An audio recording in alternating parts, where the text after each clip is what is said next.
Coming up on this episode of Nintendo Cartridge Society, Patrick Ellers is Mega Man in Mega Man 11, the movie. It's dangerous to go alone, so the Nintendo Cartridge Society goes with you.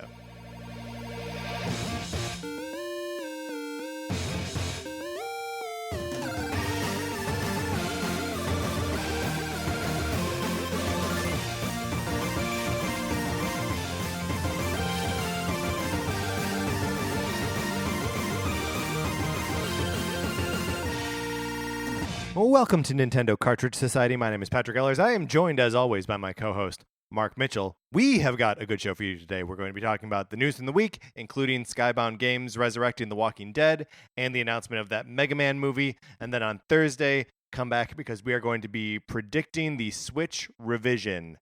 We're going to be predicting it. Mark, with what degree of certainty do you think we're going to predict this thing? 100%. 100%. You heard it here. There is no way that we're going to get less than 100%. I feel bad. I feel like we started the show off with like two pretty like cheesy jokes. The first being the Mega Man one and the second one being Skybound resurrecting The Walking Dead. I feel like we're writing newspaper headlines here. Something fishy's going down to the local fish market, but that's just the way they like it. Like something like that? Is that what you're saying? Just like that. So that's what we're bringing to. That's the energy we've got today, right? Yeah. How you feeling, Mark? I mean, we'll see how that unfolds. Oh, sure. You think it's gonna buoy us through the rest of the show? Yeah, maybe it'll escalate to like by the end, like we're just speaking entirely in puns. I like that you said escalate as though it was a pun. What you don't know is Mark and I do record this in an elevator, not an escalator. That's right. It all makes sense. Oh, Mark. Someday. We're falling apart. Here's what we would like, and here's what would help. 100°%. Here's what would Strong pull us start. Here's what would pull us back together, and we would feel good about ourselves if this were true. You should be our friends on Nintendo Switch. Yes, this is our anchor. Right. This is the only every day I log on to the Switch. I log on to it. It's a dial-up modem, and I see, do I have any friend requests today? The days that I have friend requests, I go outside, I go for a walk, I have a nice breakfast. I'm a productive member of society. The days that I do not have a friend request, back in bed. Yeah, you don't even call in sick to work. You just don't I show just up. lose that job. Yeah, that's it. It's done. How do you cope with days where you don't get friend requests on Switch? We all manage in our own way. Yeah. We won't go any deeper into that then, I suppose. So our friend codes, because that's something that we still need to do and share, is have a code that starts with an SW. It's in the description of this episode, so be friends with us. We like that. Also, you can follow us on Twitter. I'm at Patrick_Ellers. Mark is at MKE Mitchell, and the show is at Nincart Society. And we're also on Facebook. You can find us there. But you can also email us. We've got an email address, and this is an email address we've been using for some time. It's Nintendo Cartridge Society at gmail.com. And you can hit us up with whatever you're concerned with. What's the preposition I should use there? Do you know what? I feel like I'm still harkening back to 100°%, and it's like I don't think I should take a stab at that right now. I'm sorry. You're shook. shook. I didn't mean to throw you so much, Mark. But you can also look, if you use that email address, Nintendo Cartridge Society at gmail.com, you can try to borrow my copy of Sonic Forces. Mark, you remember Sonic Forces? I do. Oh yeah. It's a game on the Switch starring Sonic the Hedgehog and your personal avatar. We're coming up on the 1-year anniversary, I think, of the release of Sonic Forces. That's right. And therefore, almost the 1-year anniversary of us beginning this borrowing program where I send my copy around the globe. It's been outside of the country, but not outside of North America. Make that happen. Who? Anybody. I don't know that I want to pay for shipping outside of the country. It'd be worth it for the story. All right, you got me. If you want to borrow it, send an email with your physical address to Nintendo Cartridge Society at gmail.com. And while you're doing that, you should send a separate email, because that makes Patrick's life easier. Thank you. With your pick for the 8 best NES games of all time, because we're going to be doing a definitive ranking on November 8th, which means you have less than a month to get your picks in. That's right. while everyone else is hounding you about registering to vote, don't forget to register to vote. You should definitely do that. We are going to hound you about voting for your 8 favorite NES games. Okay? So get those into us. And look, Mark and I will make bad decisions if you don't help us. And just something else to keep in mind. You can only have one game per series. That's right. Only one. So you want to put the Adventures of Lolo on there? You're not putting the Adventures of Lolo 2 on there. Don't even try. Yeah, I mean, like, go for it. We'll swat you down. I would love to get... You don't have the guts. I bet you couldn't if you're too weak to suggest that. What's that email address again? Nintendo Cartridge Society at gmail.com. All right, Mark, let's get into what we've been playing this week.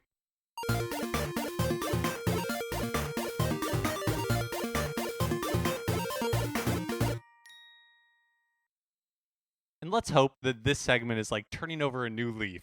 Yeah, because it's been pretty hairy so far. Also, that wasn't a clever transition where neither of us have been playing Animal Crossing New Leaf. Maybe the next segment. NES Switch Online. Yes. So this past weekend I had a little bit of time, and I was kind of in a leisurely mood. So I was playing Super Mario Brothers 3. Delightful Game. And I think normally when I play this or any of the other Mario Brothers games, because I'm very familiar with them, I am just like, oh, let's see how fast I can beat this. Like, I'm trying to like speed through everything. Yeah. And I wasn't doing that. I was like, I'm leisurely making my way through Super Mario Brothers 3. So like you did it with no agenda and no goal. You were just like, I just want to experience what this game has to offer. And I'd like set it down, go do something else, come back, play like a level or two, and then just like take my time with it instead of trying to mainline it. And I'm finding that to be very enjoyable. Did I tell you about a couple months ago when my buddy John and I tried to get as far as we could in Mario 3 without using the run button? Oh, no. I can't remember if we talked about that. I don't remember if we did. It turns out there are several places in the game where you absolutely need to use it. So, I don't know.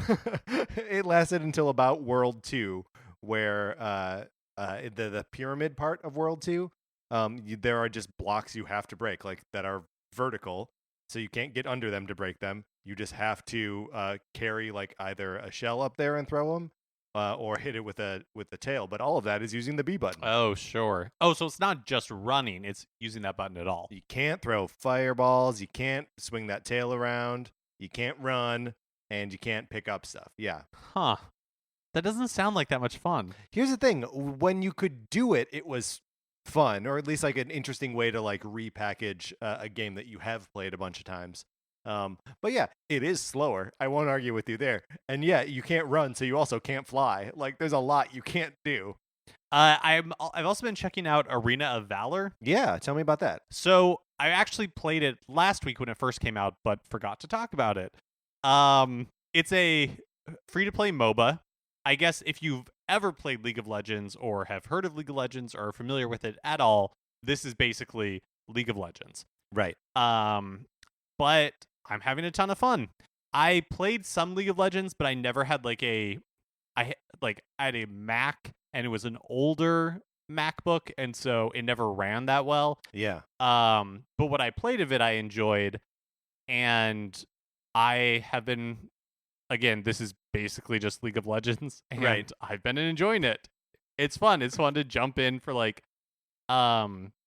a session or two, play a couple of games. I mean, it's the same way that I've enjoyed Paladins or Fortnite, where it's like, it's not occupying a ton of my time, but I'm really enjoying being able to hop into these free-to-play games, play a few rounds, hop out. The other thing for specifically like Arena of Valor is that I never played a lot of PC games, so anytime you had to use like keyboard and mouse for gaming, I was bad at it. Well, it becomes overwhelming. Like, you think about how many buttons are on a controller, right? And you're like, oh, like 16 or something. That's a lot of buttons. But then you've got a keyboard?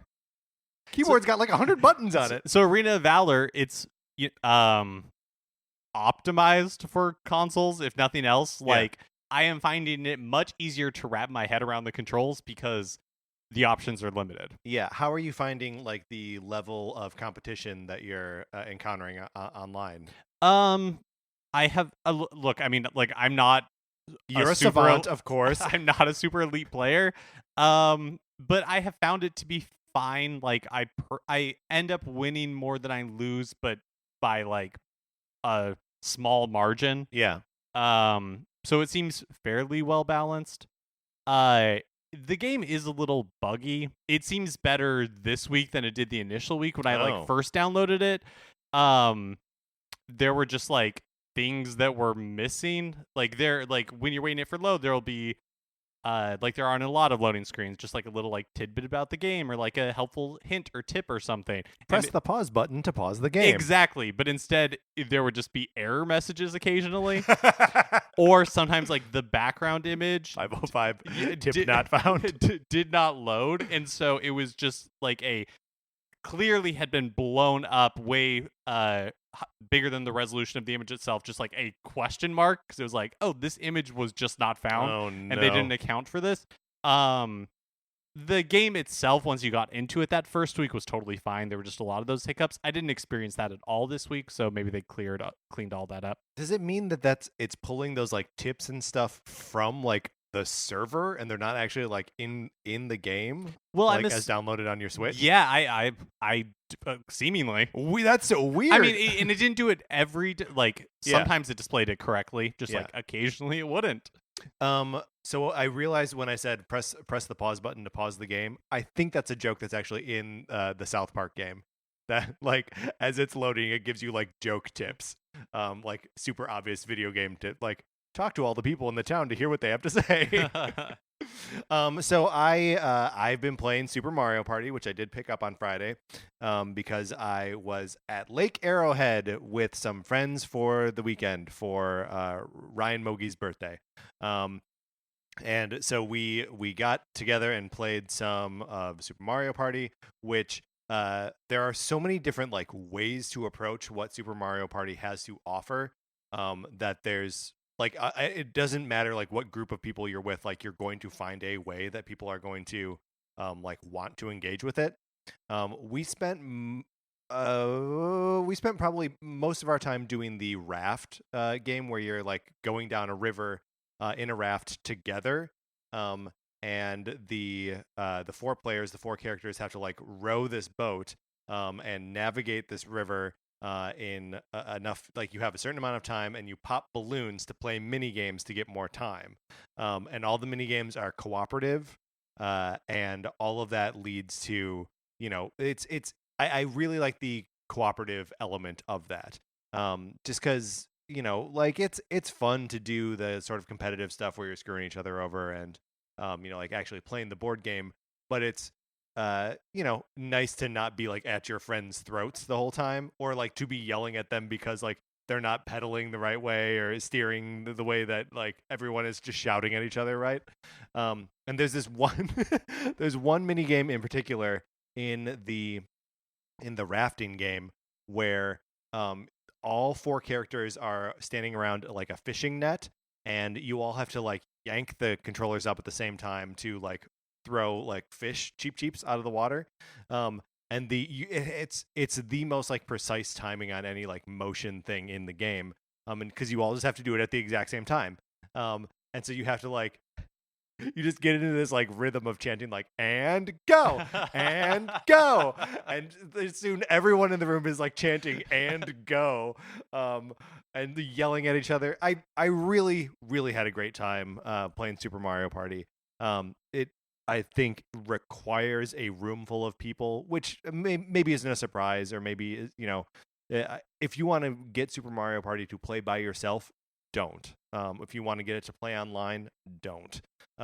It is a party game first and a Super Mario game second. Yeah, that is the one thing that has really stopped me from picking it up. Yeah. Because I know that in my life I don't have a lot of opportunities to like play these party games with a large group of people, because the other thing is that like these sorts of games are only fun if people are like invested in playing it. Yeah. Like if they want to be playing it. Yeah. Well, and I was with a competitive bunch this weekend. The people that all wanted to like play and all wanted to win, and who all took it personally when they didn't win or when they did win. Like it was good it was great in that context. And also, here's, I guess, another thing to point out is don't bother getting this to play by yourself, but also make sure you have 2 sets of Joy-Con, because that's the only controller that will work with this, because it switches back and forth, between using it like an NES controller and using it like Wiimote, right? And so there's no other controller support. Is 4 the maximum amount of people that can play at a time? Mm-hmm. Interesting. Yeah, and if like the board game were any more than that, it would start to be like kind of too long between turns. Oh, really. For sure, that makes sense. So, but I mean, at the end of every set of turns, there is a mini game to play, and they're all fun too. One of the other things that we did this weekend was just play Seinfeld's Seen It. So like, the way the version of Seen It where you just put the disc in and just like make it do free play and just like shout at the TV. There was just a lot of shouting this weekend, right? And as you're going through that, you realize there are a bunch of games within Seen It that you're like, this is a stupid game. I don't really want to play the one where like they've erased the character from the, like, who cares, right? But there were no mini games that we encountered that we were like, I don't really like this one. They were all fun. They were all frantic. They all felt good and like challenging in their own right. I think this is a really good, not that I'm super well versed in the entire Mario Party series, but I had way more fun with it than I expected to. That's awesome. I have also been playing Mega Man 11, but not as much as I would like. The game is good. It is hard. I mean, this is something that we've said about Mega Man games, and something that I said about it when the demo came out and when I played it at E3. The game is hard, and it remains hard. I've defeated 2 of the robot bosses, and I like the game a lot. I think it's beautiful. You saw a little bit of it. Yeah, this is the first time I actually have seen it on like a big TV and in like high resolution. And yeah, it's beautiful. Yeah, I mean, like the designs are all like really good and cartoony, and they all really pop. The level that I was just in when you came over was Torchman's level, and I've read the criticism of this game that some of the robot masters are like a little samey to what's come before. Torchman is, there was Fireman in the first game, and then there's Heatman, and whatever. Those same sorts of ideas are going to come back up over and over again. But his level is a campsite that every now and then catches on fire. So like, it's got so much character to the level itself. If the robot masters are maybe lacking in a little bit, the levels themselves all look like something very interesting and have like the sort of passive storytelling in a way that I don't remember Mega Man games having before. So I'm really enjoying it. I can't wait to like dig in deeper and really try to like make a push for really beating it. Like right now I'm kind of just like sampling levels and seeing where I can make some headway. It also means that I've been collecting a ton of screws during that time, which is the currency that you can use to buy energy tanks and extra lives. So as soon as I'm like, okay, now I'm going to make my real play for Torchman, I'm going to load up on those extra items and then just go in there and stomp them. So I'm very excited about my future with Mega Man 11. Mark, are you ready to get into the new releases and what we might be playing next week? Yes. You nodded. I love it.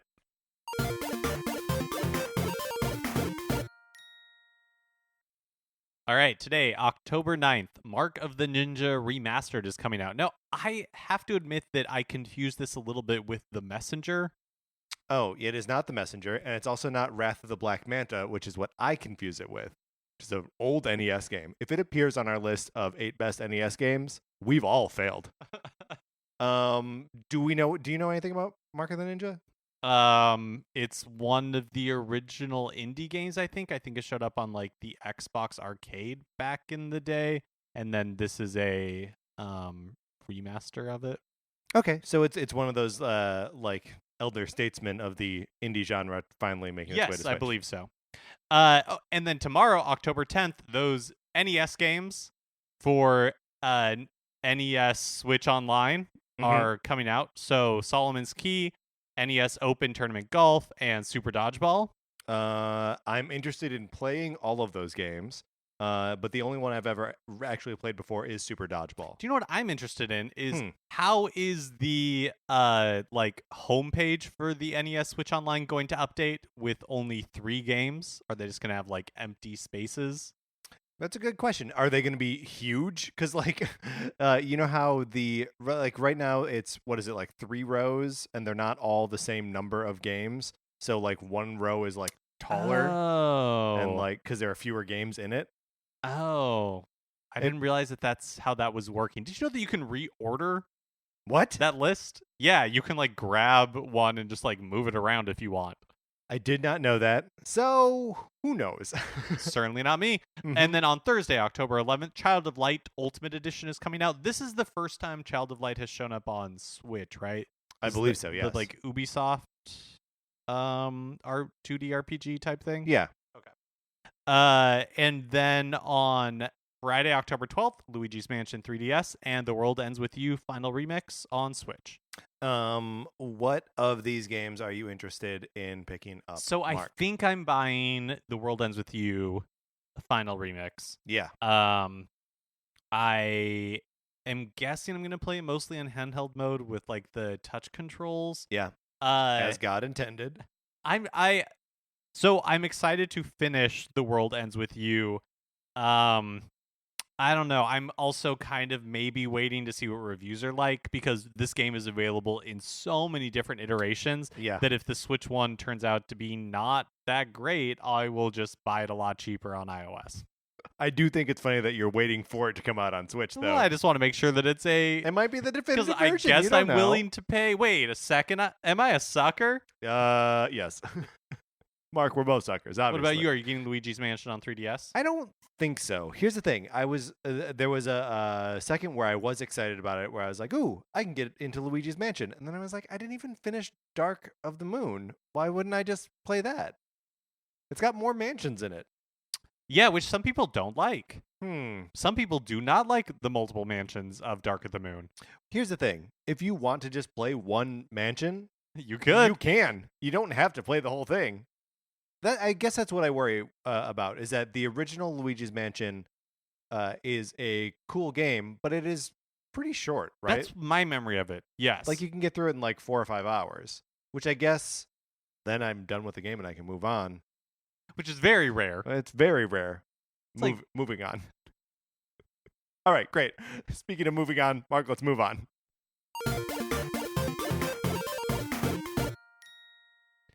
And now it's time for a regular segment on this show. It's time for 433. In 1952, American composer John Cage wrote a piece called 433, wherein a performer or group of performers didn't play their instruments for 4 minutes and 33 seconds.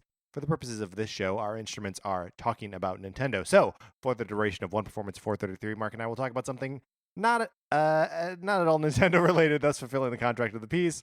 Mark, we're talking about hats today. You purchased a hat at Lake Arrowhead. I did purchase a hat. What would you call this type of hat? So this is the Indy hat. This is the hat that the Indiana Jones hat is modeled on.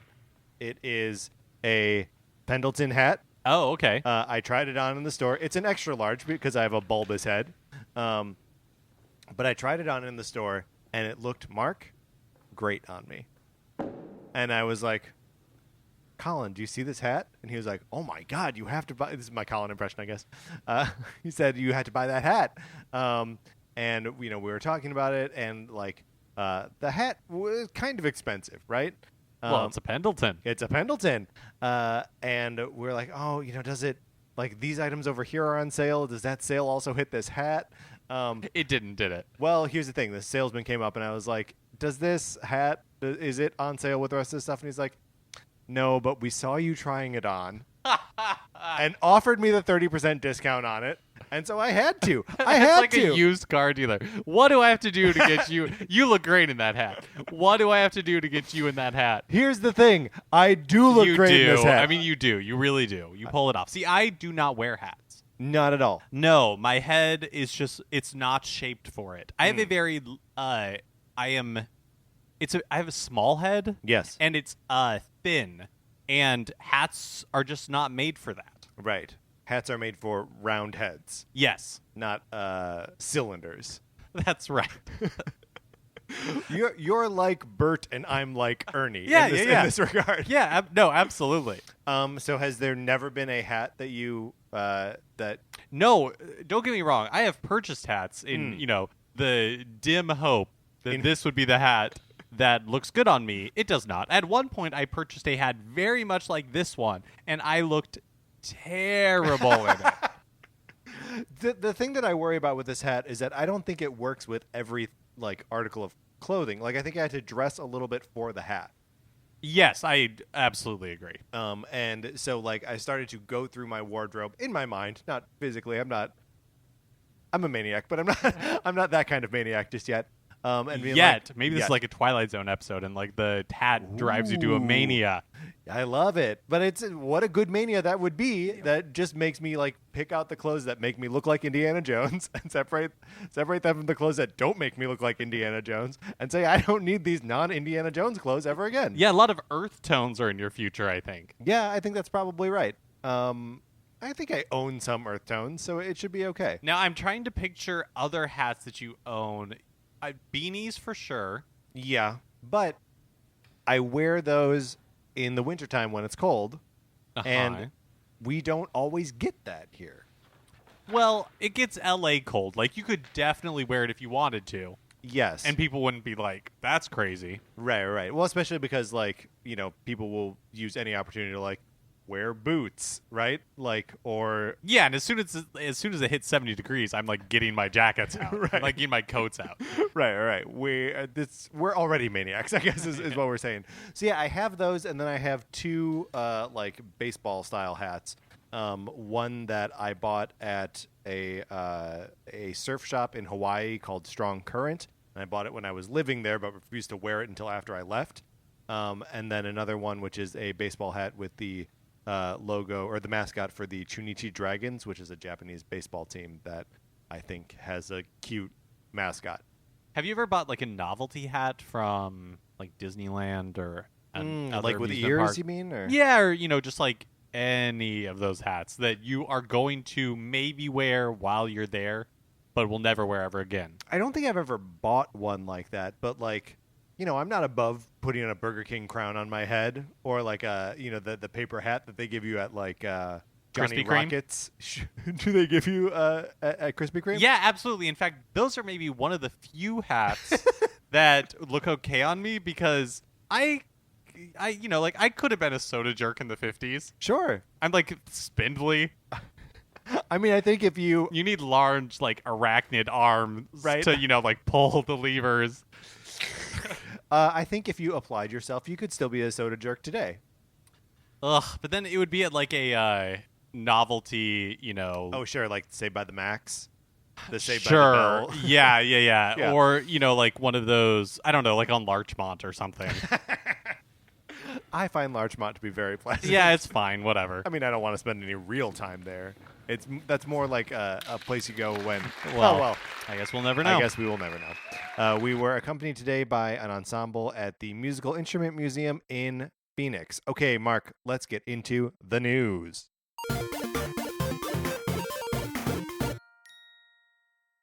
Yesterday, October 8th, Drinkbox Studios surprised released Guacamelee Super Turbo Championship Edition on the Nintendo Switch. The original version of the game came out on the PS3 and the Vita back in 2013, and it's out on most other platforms right now. But now it's out on Switch as well. Did we know that this was coming? We just didn't know the date? No, came out of nowhere. So the sequel had been announced, though, right? Not for Switch. Oh, for the some sequel reason I thought came it out. had. The sequel came out on PlayStation 4 like a month ago. Gotcha. And it I really liked this first game and played it on my Vita back in the day. And when the second one was announced, I saw it at PSX last year and was like, "Oh, that's cool! I'm excited about it. I wish it was on a platform that I could take with me and play portably, because that's how I experienced the first one." And then when it came out on PlayStation 4, I just skipped it. Because I was like, well, I don't know. It doesn't have to stay on PlayStation forever. Maybe it'll come to Switch someday, and that someday is very soon. It turns out. That's right. So when they released the first game today or yesterday, they also announced that Guacamelee 2 will be coming to Switch in December, and that if you pick up the first game, you will receive a 30% discount on the sequel when that's released. Which is pretty cool. And the first game is $14.99, which is totally worth it. It's a great game. I've never played the Super Turbo Championship Edition of Guacamelee, which is just like some multiplayer stuff and like more characters and just some extra challenges. Or I guess there might be more to it than that. I've not played it. Well, Guacamelee is kind of like a Metroid-esque game, right? Yeah, it's a Metroid-esque game, but with a lot more focus on like hand-to-hand combat. And like your traversal abilities are sort of like folded into your combat abilities. So you grow in both sort of simultaneously and like use one to do the other. It's very cool. The game is very tight in that way. Whenever Guacamelee comes up, it always just makes me want guacamole and chips. Oh yeah, it just makes me want to fight. Skybound Games has announced they have reached a deal with Telltale Games to continue development of The Walking Dead, the final season. Skybound tweeted that they hope they'll be able to get as many of the original devs on board to finish the story. Skybound is the company founded by Robert Kirkman, who is the author of the Walking Dead comics, and I'm assuming this is now the home of the Walking Dead comics somehow. Yeah, it is. Like Skybound when it's published by Image, but Skybound is like sort of his brand within Image. Gotcha. So like Invincible was under that sort of banner, as was the Demonic Possession series. What was that called? Do you remember what the series is called? No. It doesn't matter. Did they make it a TV show? They did, and it's getting canceled. Oh. 'Twas No Walking Dead. Can't remember what it's called. Well, so this is the first game that Skybound will be developing in-house. They've acted as like a publisher for other games in the past. I don't really know how I feel about this. My gut level reaction is I'm glad the story's getting finished, but the whole thing just kind of seems off to me somehow. Well, I mean, there's like the human cost of it, which sucks, that people who were working on this lost their jobs and maybe like sort of get their jobs back on like I mean, I don't know. You have to imagine that Skybound isn't going in being like, we're going to throw around all the money. Like, it's probably going to be some sort of like conciliatory thing. And like, I almost have a hard time imagining, I mean, a job's a job, so whatever, but people going back to it. Right. And also like Telltale is like has to be profiting from this somehow, right? It actually kind of reminds me of, so it was just announced that Toys R Us is coming back. Ugh. Right? So it's like they closed all the stores, laid off all those people, and then whatever investment firm owns the name Toys R Us restructured the debt or whatever, and so are now like, well, we can squeeze more profit out of this, so hey, we're coming back. And they're playing it up as like a nostalgia bit, and they're like trotting Jeffrey out being like, he's traveling the world but now he's coming back, aren't you so excited? And it's like, no, you laid off thousands of people, restructured your debt, and like are figuring out some other way to try to squeeze a buck out of Toys R Us. That's maybe I'm just bitter. No, I think that's right though, because it means that there's a sort of fallacy that like the people in charge or the people who like put the money in are assuming like risk, and like that's like why we value them. But then they get in these situations and then they're like, oh, it all failed. But the people who actually pay the price for it are the people who I've been exploiting the whole time. And like, I just get to restructure some things and start again with more money and like not pay off my debts. I guess my only hope is that maybe we are just bitter. I guess my only hope is that if the creators and the people who worked on The Walking Dead, the final season, and did not have a chance to finish the story, my hope is that if they want to go and continue to work on it, that they have that opportunity, because they are the people in this whole scenario that like I care about the most. I don't really care about gamers who like wanted to experience it and were left would have been left hanging. Yeah, I mean, forgive the crassness of this, but like there's something cool and romantic about a story that never got finished being told, right? Especially like leading up to its finale. If that was the legacy of The Walking Dead, that like if we just had to be like, oh man, what could have been? What could have been? Like that's almost a more satisfying ending than one you can write, is having to knowing that like real life tragedy befell the studio that was telling the story of a tragedy. And again, I know this is crass and we're talking about like real people's lives here, but like yeah, I don't care about someone that's like, oh, I gotta know how Clem's story ends. So I'm hopeful for like the developers. I hope it turns out well, and I hope that this like launches them into like more success in the future. But do you think, let me ask you this, do you think this could be an avenue for Skybound to like, do you think they're going to do this and be like, okay, and now we're done with the Walking Dead developers? Or like, do they start trotting out the other Skybound properties and being like, okay, now we're going to do an Outcast? I remember the name of it by looking it up. Outcast, or like do that Manifest Destiny, that Lewis and Clark fantasy series. Do you remember that? and that would be cool actually. Yeah. I think if they have the opportunity to do that, because why not? Yeah. The free-to-play hero shooter Paladins will be getting gyro controls in an update next month for Switch. Developer Hi-Rez Studios made the announcement following through on fan requests. Gyro controls are something that like on Switch and also on like the Wii U that people want in all their games. In all their shooters. Like Doom was updated after the fact to include it. I think Wolfenstein 2 had it built in from day one. I don't really use gyro controls, but do you feel strongly about it? Yeah. I guess I don't know if I feel strongly about it. When I play with them frequently enough that now when I play a game that doesn't, which is anytime I play something on PlayStation or Xbox, I'm always surprised that it's not there. But it's not like I don't use it as my like primary method of like swinging the camera around. It's always that like here's just a tiny little bit more precision to just fine tune those shots. They could do it on PS4, couldn't they? Doesn't the PS4 controller have a gyroscope in it? I mean, are we thinking of the 6-axis? Yeah, the 6-axis definitely had gyroscopes in it. I don't know if oh yeah, maybe it doesn't. Maybe anymore. It doesn't. Yeah. Both the Wall Street Journal Japan and the American Wall Street Journal are reporting rumors of a new Switch sometime in late 2019, but we shall say no more because we're going to be talking about this on Thursday. Yes, but needless to say, we've got some thoughts, some ideas, and 100% accurate predictions. It's hard to get better than that. The January 2018 issue of Game Informer included a photograph of Mega Man in his costume from Mega Man Star Force. Now that Mega Man 11 is out, it's evident that the costume is not in the game. The developer's commentary in the Japanese Rockman 11 production notebook explains, quote, when there was still no design for the Tundra Man weapon, Mr.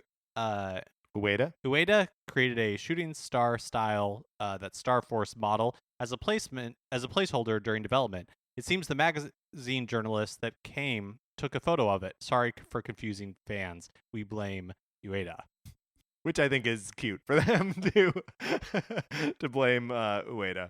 But I also think it's worth talking about because it points out that Mega Man has different costumes when he equips new weapons, which by and large is not the case for previous Mega Man games, that they would just sort of like change his coloring, his like the color scheme.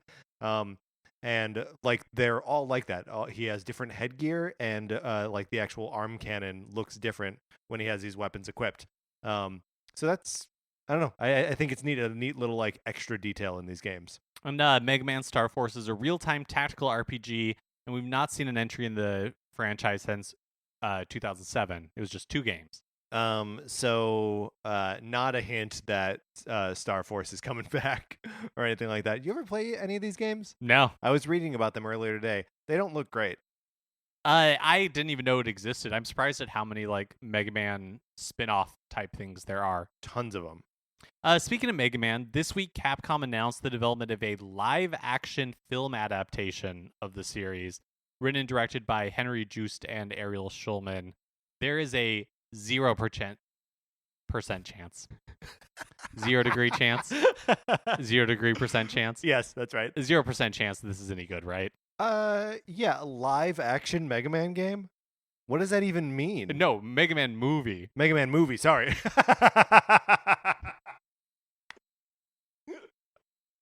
Yeah, live action Mega Man game would make no sense. I mean, unless this is a hit, in which case you get one of those like the movie, the game right, type scenarios. Like with Street Fighter. Yes, exactly. Also another Capcom property. Yeah, there's probably no way that this could be good. Like what? There's not a lot of story there. No, and so there's no way that you're going to be able to make fans of the game series happy. And then I don't know, it just seems like a really bad idea. But so does this like live action Sonic the Hedgehog movie. Yeah. Just like I'm exhausted just thinking about That's another thing I'm not sure I even know what it means. Right? Like, is Ben Schwartz just going to be running around in like blue tights and red shoes? Oh, I forgot that was Ben Schwartz. Okay, so also this week there was news that a Monster Hunter movie is in development from writer-director Paul W.S. Anderson. Maybe best known at this point for his 6-movie Resident Evil saga. Yeah, some would call it a saga. Which actually, that seems like a decent fit to me. Tell me why. Because I know, it seems like the stories in Monster Hunter is very thin. Yeah. And, this guy knows his way around cheap CG. So look, he's made these Resident Evil movies and that's associated with Capcom. Yeah. Right? They're clearly happy with that. So, yeah, he seems like a fine fit. Fair enough. This past week, a patent Nintendo filed with the U.S. Patent Office earlier this year surfaced. It's for a Game Boy-like case for touchscreen devices like a phone. So basically, you would like slide or either snap this device around it or like slide your phone into it. It's like a rubber or plastic Game Boy-looking type thing that your phone sits in, and where the Game Boy screen would be is a cutout. Mm-hmm. So your phone's screen would be showing, and then the buttons on it, when you press the buttons, would just be pressing on the touchscreen. Yeah, onto the touchscreen. Interesting. Now there obviously, since this is just a patent that's being filed, we don't believe that this is necessarily a product that Nintendo's going to put out. Right? And honestly, like rarely are things that patents get released for, do they become products? Do you know what I mean? Like we didn't see patents for the Switch before the Switch was released. They usually keep that stuff to their vest. Right. And then the patents come out after the thing is revealed. So to me, this seems more than just like an idea that they wanted to patent versus a product that they are actively pursuing. Yeah, and I think it may be one of those like protective patents, because I've seen products like this for iPhones before that are probably no one tried to get the patent on them because it is so similar to a Game Boy. And so Nintendo might just be making it official to be like, no, yeah, we are asserting that we own that specific version of that idea. Totally. Just to keep other people from doing it. Would you, let's say this was real, would you rather have this or a Game Boy Classic Edition? That's a good question, because you do always have your phone with you. And if you could play it without the the casing that snaps on, obviously that wouldn't be like the ideal way to do it, but like I could still play Tetris like that. Right. Or I could still play Pokemon like that or something, and then it would have all of the like communication elements of it built into it. Maybe that's better than a Game Boy Classic. Yeah, so I would still rather have the Game Boy Classic Edition, and the only reason is just like for some unknown problem with just have like a mental block with playing games on my phone. I just can't do it for very long. And I would rather have like an opportunity to put my phone down and pick up another screen that I can stare at. No, that's the ideal to me. You're right, though. It does feel different. Like if I've been messing around on my phone too much, I'm like, I can put it down and pick up the Switch and play that, and it will feel like I'm doing a different activity. One that's like more, I don't like focused or directed or intentional. It's just different, at least. It's just different. If nothing else. Finally, Stardew Valley recently celebrated its first anniversary on Switch.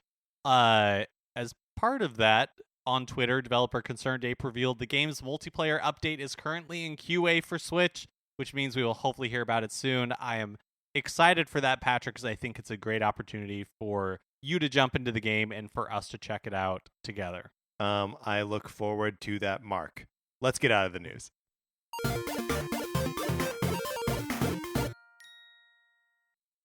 Okay, that's going to do it for this episode of Nintendo Cartridge Society. We kind of pulled that one out. Yeah, I think a little bit of a tailspin there at the beginning. It was a little bit of a tailspin, and then we leveled out, and then started to gain altitude again, dipped a couple more times. But I think in the end, that was a good episode. And if you think this was a good episode, you should rate and review on Apple Podcasts and subscribe. I don't know why I left that one out. We're back in tailspin mode. It's just where we are. If you like this episode, please share it on Facebook or Twitter. That sort of stuff helps us out tremendously. On Twitter, I'm at Patrick_Ellers. Mark is at MKE Mitchell. The show is at NinCart Society. And the Facebook page is just Nintendo Cartridge Society. And you better come back on Thursday. You better. Because we are going to be predicting with 360% certainty the Switch revision, including... I don't know what I was going to say there. Including all the details. They're all going to be right. If you like Mark and mine's opinions, we write about comic books on retconpunch.com. Olivia Duncan made our logo. Our theme music is provided by 8-Bit Betty. If you like his music, you can get more by going to 8bitbetty.com or by listening right now.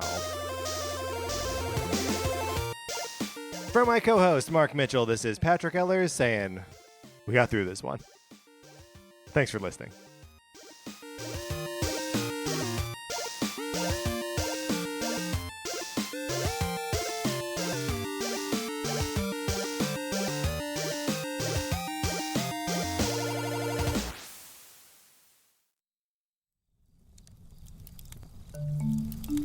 Campfire.